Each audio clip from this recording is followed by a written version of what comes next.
Gdje sam ja ovdje?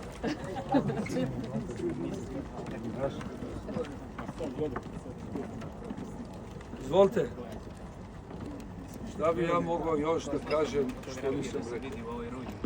Kako ste zadovoljni učinjenim na pripremama? Da li ste spremni za Sloveniju i do kog nivoa ste spremni za početak evropskog prvenstva? Koliko još ostalo da se uradi? Oni bolji treneri od mene ne mogu da vam kaže, odnosno ja toliko dobar trener nisam da bi ja mogao na to pitanje da odgovorim. Kako ste radili? Kako ste zadovoljni i urađeni?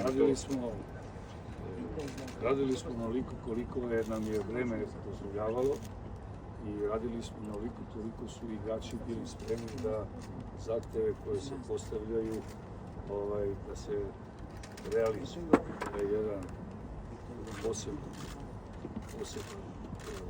način priprema za reprezentaciju.